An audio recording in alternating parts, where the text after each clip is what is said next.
Assalamualaikum warahmatullahi wabarakatuh. Hello, good day everyone. My name is Nurly Meilinda, a doctoral student from Indonesia University. And this is the video presentations about my paper titled Reading Indonesia's Music Industries Through Adorno Critics of Popular Music. Theodor Adorno was a German sociologist, philosopher, composer, left-wing thinker that closely connected with a pioneering institute of social research, also known as the Frankfurt School.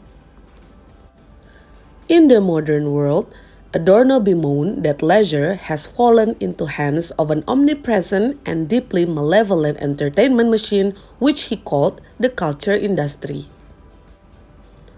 Adorno thought that in the cultural industries, the work created must be homogeneous, that creating passive artists and societies that submit to the capitalism.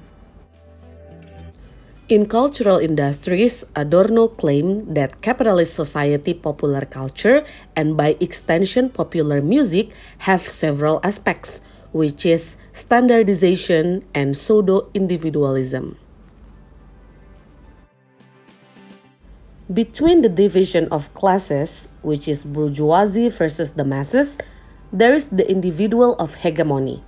It is the singer or songwriter that become the puppet of bourgeoisie to distract the audience from the harsh and bland realities of life in a capitalist society.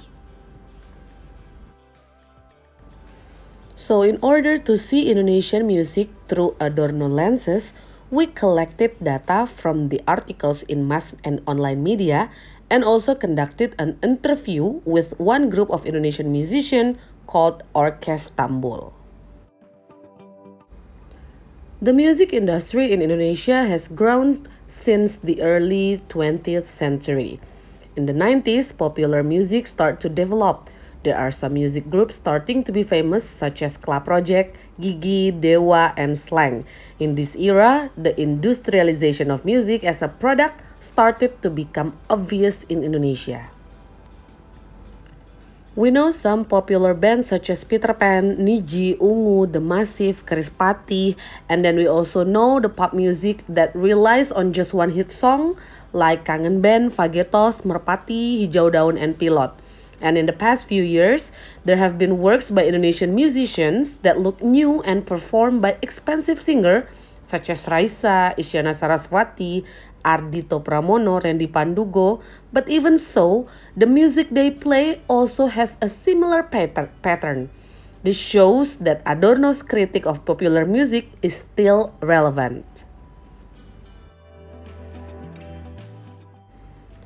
In Indonesian context, even the music industries is dominated by pop music.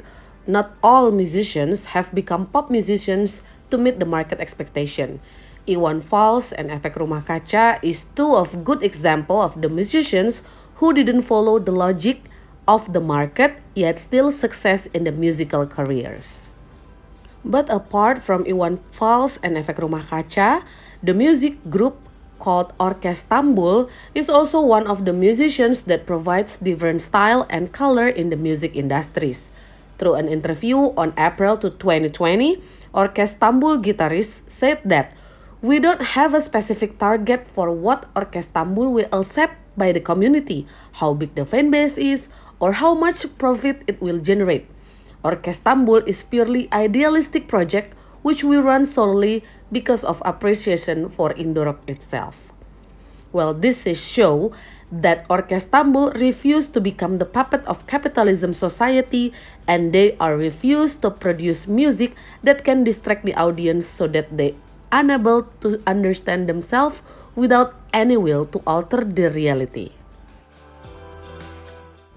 In conclusions, it can be said that Adorno criticism of music as commodity is still relevant to be used in understanding the Indonesian music industries nowadays.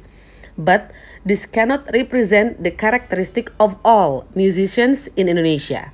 Because although most music in Indonesia used as the means of accumulating capital, there are also various musics that do not match the characteristic described by Adorno, namely standardization, interchangeable, and pseudo-individualism. Thank you everyone for your kind attention. I hope you all enjoy watching this video. Goodbye. Wassalamualaikum warahmatullahi wabarakatuh.